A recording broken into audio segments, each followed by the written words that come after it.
Karon ako'y hangyo sa atong tanan sa pagtindog, palihog, ug atong kwaon ang atong mga Biblia. Abrihan nato sa Job. Unya moadto ta diha sa chapter 38. Magbasa ta og duha ka verse beginning sa versikulo 2 and 3, no? Duha ka verse lang, verse 2 and verse 3.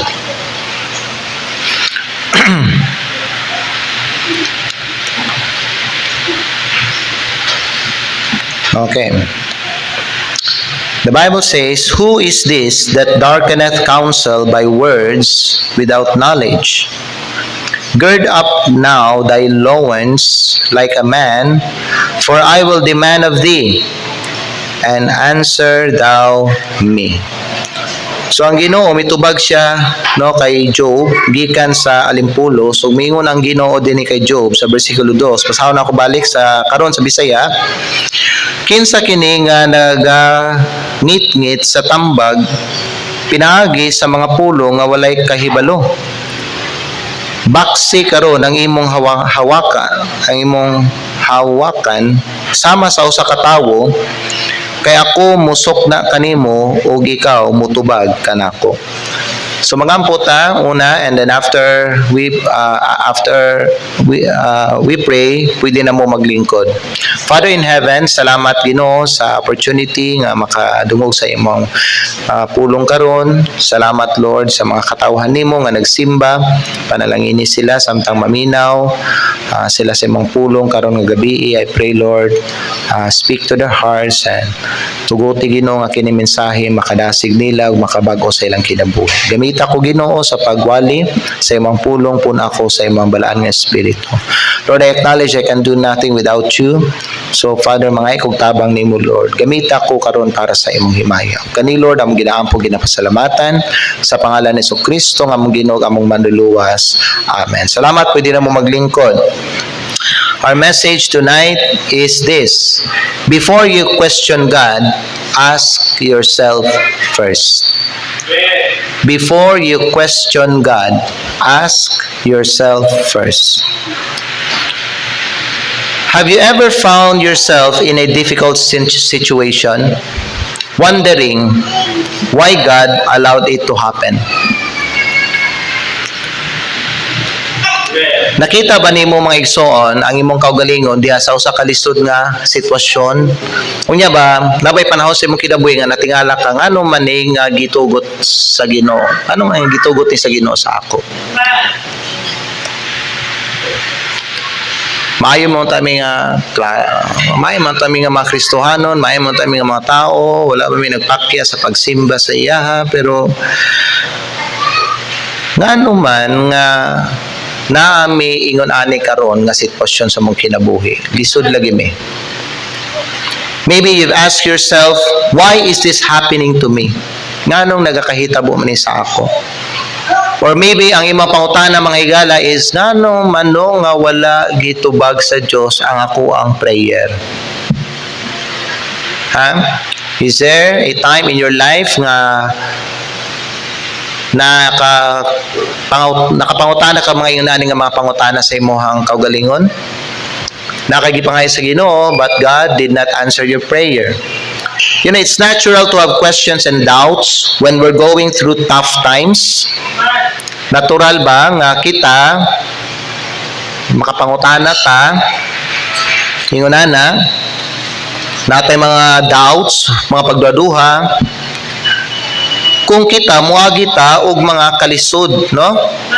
But before we question God, importante mga igsoon, kinahanglan pangutan-on nato una ang atong kaugalingon. Amen. Kaya sa man gud ang ginabuhat sa uban nga mga Kristohanon kay murag mukalit lang sila kasuko sa Ginoo, kay wala gihatag sa Ginoo ang ilang gusto, wala gitubag sa Ginoo ilang giampo, wala gitagbo sa Ginoo ang ilang mga panginahanglan. Unya dali sila malain og masuko sa Ginoo. Unya magluod sila sa Ginoo. Inanana.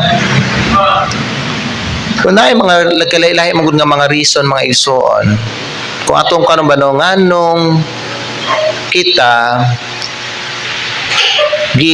feeling nato murag wala tatabangi sa Ginoo. Natay gipangayo sa iya, but God is not helping us. God is not answering our prayers.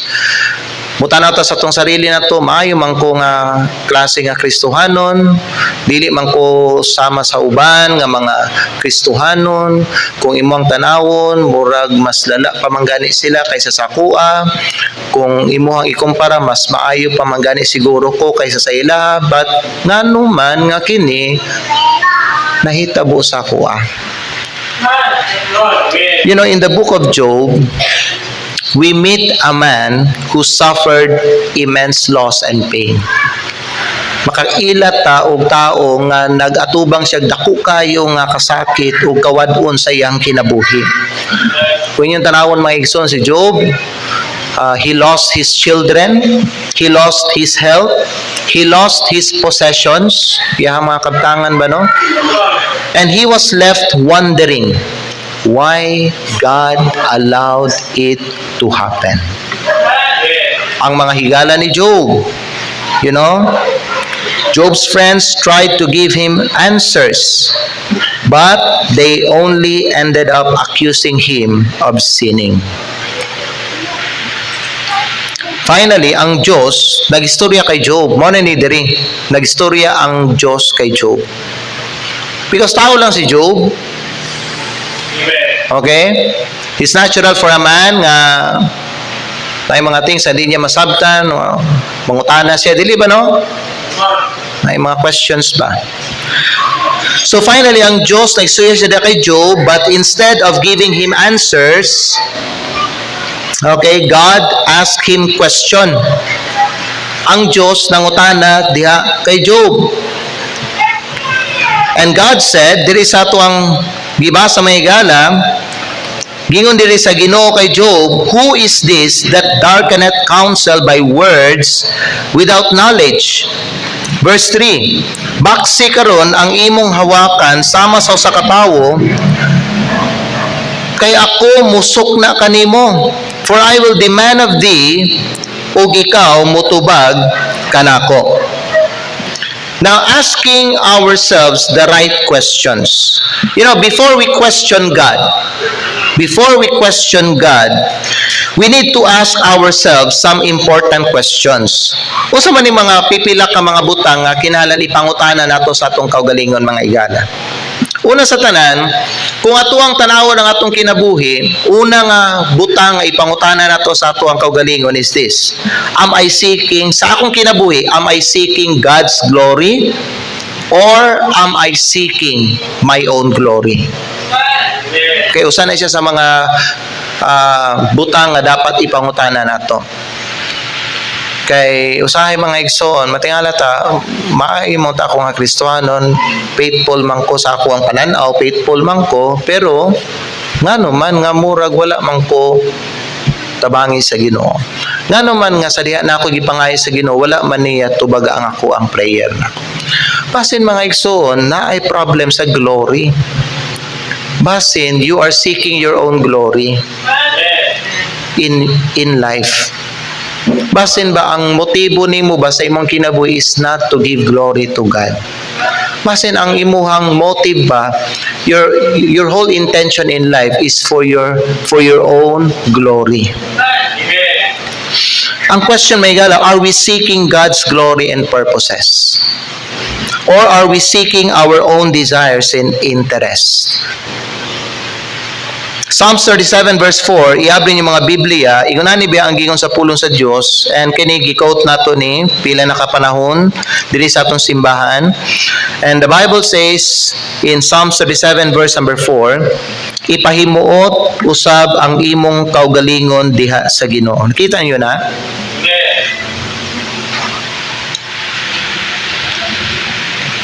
Ang pulong sa Dios mga igala, nagsulti siya ipahimuot usab ang imong kaugalingon diha sa Ginoo. Delight thyself also in the Lord. Amen. Everything you do, everything nga imuhang ginabuhat mga igsoon should give glory to God. Dili dapat sa atong kinabuhi nga ginapangita nato ang ato ang kaugalingon nga tinguha ug atong mga kaugalingon nga interest. Amen. So take delight in the Lord. Diha ka mukuwag kalipay sa Ginoo. And the Bible says, He shall give you the desires of your heart. Maybe, kana palang siguro nga higayon, nga dunggon sa Ginoo ang imuhang prayer, kung naanay maayo nga motibo diha sa imuhang kasing-kasing. So, usa sa mga things na dapat ipangutanan sa atong sarili mga higala is, am I seeking God's glory or am I seeking my own? Ikaduha, am I trusting God's sovereignty? Am I trusting God's sovereignty? Nagsalig ba ko sa pagkalabaw sa Diyos? Do we trust that God is in control even when we don't understand what's happening? Kay lahi biyang tao mga isono nga kay gusto niya nga ang mahitabo kanang ang mga mahitabo sa iyang kinabuhi kanang gusto niya nga mahitabo kanang iyang kagustuhan kaning gusto nako nga ingunani ang mahitabo sa akong kinabuhi, gusto nako nga ingunani gyud ang ihatag sa Ginoo sa kuha, gusto nako nga ingunani gyud ang klase nga trabaho nga ihatag sa Ginoo sa kuha. Gusto nato ba nga gusto nato kita ang mo control sa atong kinabuhi. So diha pa lang mga igsoon, napakyas ta sa pagsalig sa sovereignty sa Ginoo. Kasi ang tao makalimot siya nga kuan day kanang nade ay labaw sa iyaha. Kasi ang tao makalimot siya nga dili day siyang tag-iya sa iyahang kinabuhi. Amen. Ang Dios di ay mo na kita may gala even nga dili nato masabtan ang kaning mga nagakahitabo sa atong kinabuhi. It is very important mga igsoon nga mag-learn ta magsalig sa Dios, because Romans 8:28 says, ingnaning gyud sa Bible sa Romans chapter 18 verse number 28. The Bible says in Romans 8:28, and we know that all things work together for good to them that love God, to them who are the called according to His purpose. Tinuod gini nga naay mga nagakahitabo sa atong kinabuhi nga kaning di nato masabtan. Di ba? Di nato masabtan. Bisag wa tay gibuhat nga dautan, bisag wa tay gibuhat mga igala nga di maayo. Hinana, pero nalang gyud mo abot ba nga mga panghitabo sa atong kinabuhi ba nga ngano ni abot man ni? Mao kasabot. Ngano ingonani? Anong naani siya? Kabutang, anong naani siya nga problema? Anong naani siya nga sitwasyon karon sa ako ang kinabuhi? We don't understand mga higala what is happening to us. But trust mga igsoon, ang Diyos nagpalabaw ana tanan. In every situation in your life, paminaw, ang Diyos nagpalabaw sa imong kinabuhi. Kaya ang Diyos sa matag sitwasyon sa imong kinabuhi. Ikaw, kinahanglan, magkaton, magsalig sa iya. You see, kung dili ka gusto nga luyag, kung dili ka gusto ma-discourage, kinahanglan, magsalig ka sa Ginoo. Okay? Kung sayang i-allow sa imuha, natubangon nimo, kinahanglan ka magsalig sa Ginoo. Amen ba? So, ang question is, am I trusting God's sovereignty? Ikatulo, na dapat ipangutana nato, am I obeying God's word? Am I obeying God's word? Kanipod ang usa ka butang nga dapat i-consider nato. Kayo sa kita, magpataka na lang ta mga igsoon og yaw-yaw sa ato ang sarili nato, sa maninganong inani man ni. Sige mo simba. And God is not questioning about your church attendance. Kasi ikaw og simba may gala, but the question is, are you being obedient to His commandments, to His other commandments? Kaya sayang, ipanghambog lang biya sa ubang mga Kristiyano, kasi sila simba. Wadyo ko ipakyas Domingo, simba. Kasi idyo ko simba Domingo. Ang pangutana may gala, are you being obedient to other commands? Sa ato ang Ginoo Hesukristo. So kita, makuanta sa Ginoo, question ta sa Ginoo, Lord, asa naman ka Ginoo? Abi na ako, Lord, naa ka. Abi na ako, Lord, gamhanan ka. Abi na ako, Lord, mutabang ka. Tabangan minimo. Abi na ako, Lord, that you will never leave us nor forsake us. Wa man lagi. Ginasagdahan man lagi minimo. Lord, sige ba, simba sa imo, Lord. Ampo ba ako, Lord? Di ba? Sige mo, istorya sa imo, ha?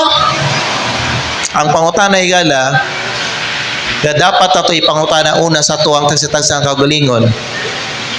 Nagmatinumanon bata sa iyahang mga mando sa iyang pulong.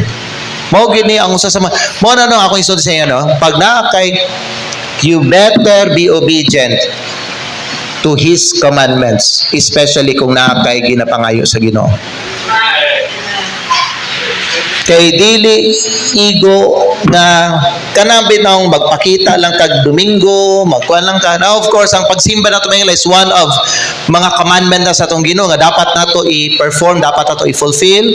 Yun na, but you need to understand nga dili lang church attendance ang mga mando sa tuwang Ginoong Hesukristo. Those things that you understand, those things that you learn from the preaching of God's Word, kay balo ka, mauna siya ang kanang mando sa Ginoo sa imuha, kinahanglan to nimo sundon, buhaton, ug tumanon. Labi na kung nakay ginapangayo sa Ginoo, if you know, kung gusto jud nimo ihatag sa Ginoo ang imong ginapangayo, you better be obedient to His commandments. Kay kung dili bitaw, ayaw ninyo i-question ang Diyos. Ayaw niyo i-question ang iyang kaayo. Ayaw niyo i-question ang iyang faithfulness. Ayaw niyo i-question ang iyang mercy. Ayaw niyo i-question ang iyang generosity. Abi na ko, Lord, nga manginatagon ka. Wa man lagi. Before you question God, ask yourself first. Nganong wala ka panalangini sa Ginoo? Basin, ang motibo nimo ba dili kaning God glorifying. Basin you are seeking your own glory. O ni problema sa uban no? Iskutan sa nato ni balik ang point 1 ha. Balik sa ta diri. Pag naanay panalangin sa ilang kinabuhi, dili na magpakita sa simbahan. Okay na nga. Ani mga uban ba no nga naay mga ginapangayo sa Ginoo. Wa pagani gihatag sa Ginoo ang ilang gipangayo, di na magani faithful magsimba. Samot na kung ihatag na sa Ginoo ang ilang gipangayo. Samot na siguro nga di makita diri sa simbahan. O di na magpakita sa simbahan. Dili ba? Because ang ilang gi-after lang ang ilahang own interest and desire. Mo ni ang usa sa mga dapat i-consider nato. And dili nato i-question may galang Ginoo, Lord, asa naman ka, Lord? Sige, akong simba sa imo, Lord. Maybe you're not seeking the glory of God in your life. You're just seeking your own interest in life.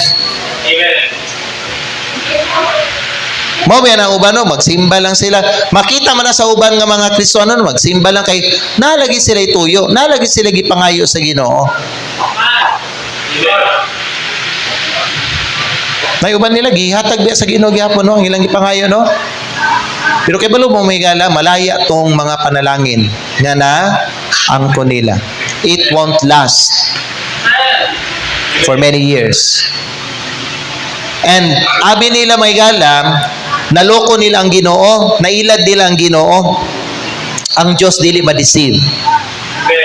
Ang Diyos kay balusiya. And God will put an end to those things, mga igala, nga dadawat nila gikan sa Ginoo. Because the Bible says, the Lord gave and the Lord will take away. Be sure, pag ikaw tagaag padalangin sa Ginoo, you better be faithful to God. You better seek His glory, not your own interest and desire. Ikadua, am I trusting God's sovereignty? Okay? We're not questioning your faithfulness. There are many people nga nakakita sa atong faithfulness. ang kwan na may gala, are you willing to trust the Lord in your life? Kaya na siya gina-workout sa imong kinabuhi. Basin dili ka ganahan sa iyang buhaton sa imong kinabuhi, pero parte na sa iyang plano sa imong kinabuhi. And God is questioning you now.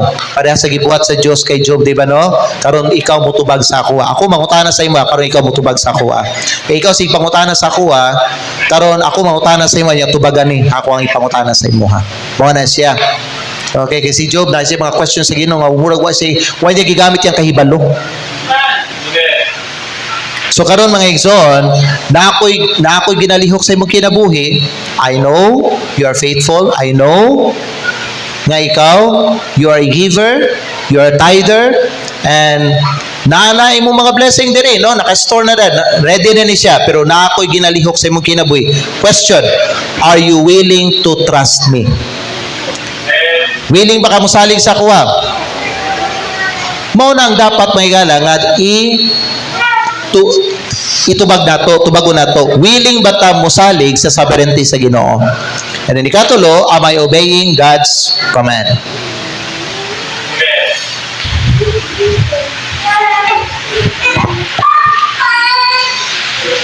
Yun ang grabe ni napansin ninyo unsa ka selfish ang mga tao? Gusto lang nila i-bless sila sa Ginoo.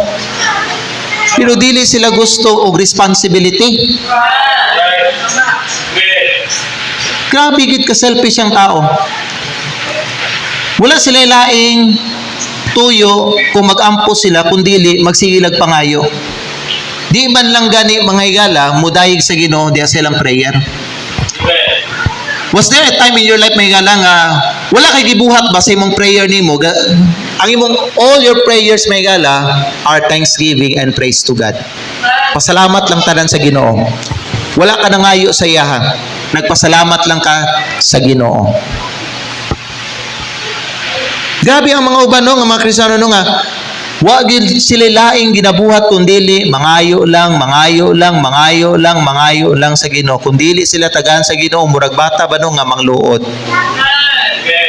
Kinahanglan igsoon mag-mature ta sa ato ang pangunahuna sa atong kinabuhi nga dili dapat kani ang mahimo nga katuyuan sa ato ang kinabuhi nga kita mangayo lang ta magsige lang ta pangayo sa Ginoo.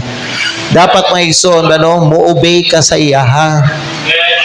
Kay di gyud mahimong problema ang paghatag sa Dios sa imuhang kinabuhi, sa imong mga panginahanglan ug mga tinguha sa imong kasing-kasing basta ikaw matinumanon ka sa iyahang mga mando.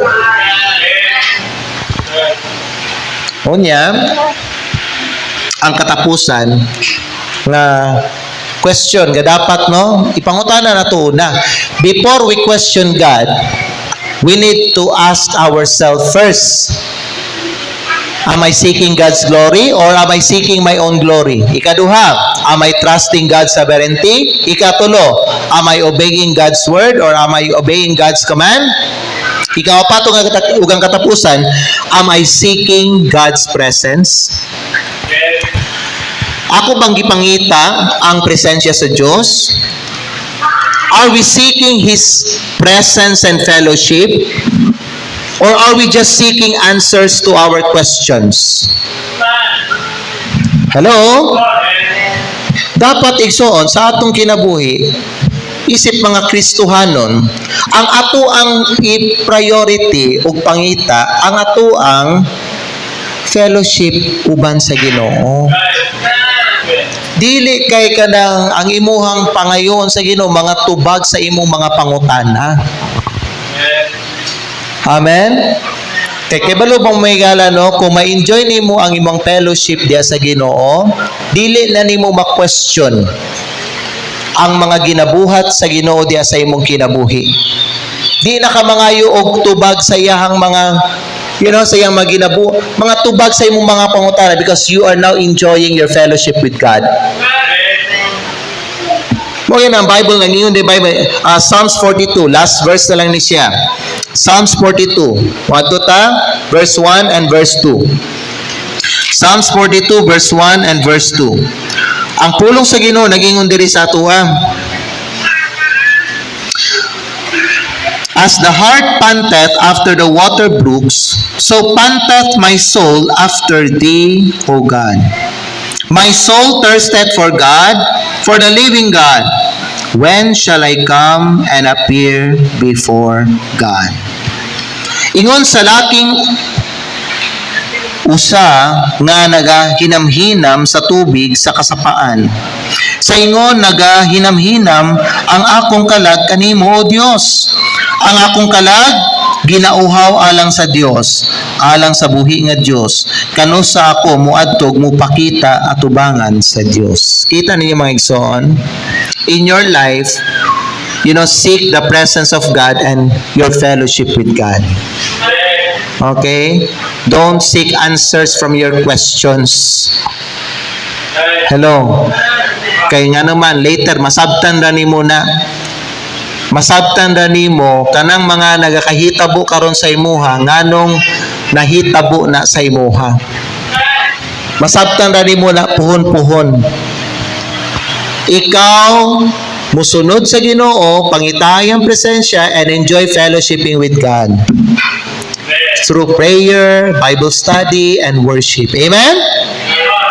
So conclusion, before we question God, we need to ask ourselves some important question. Again, are we seeking God's glory or our own? Ikaduha, are we trusting God's sovereignty? Ikatulo, are we obeying God's word? Ikaupat, are we seeking God's presence? Pinaagi sa pagpangutana ani mga igsoon nga mga questions, makagain ta og deeper understanding may tungod sa mga dalan sa Dios o sa iyang mga katuyuan sa atong kinabuhi. Amen. And even when we don't have all the answers, we can trust that God is good, loving, and sovereign. So in the end, sa katapusan, it's not about having all the answers. It's about trusting God and seeking His presence. Amen? Kaya nga naning mahita po may gala, if you seek His presence, if you trust Him, mauni mabatunan nimo kung magsalig ka sa Dios o kung imuhang pangitaw niyang presensya. Last verse and then we will close in prayer. Isaiah 26 verse 3 palihog. Isaiah 26 verse 3. Mauni mabatunan nimo. Tanawan ninyo din palihog sa Bible. Tanawan niyo din sa ato ang screen. Tanawan niyo din. Okay, magbasa tang tanan para di mo katulgon. Sige.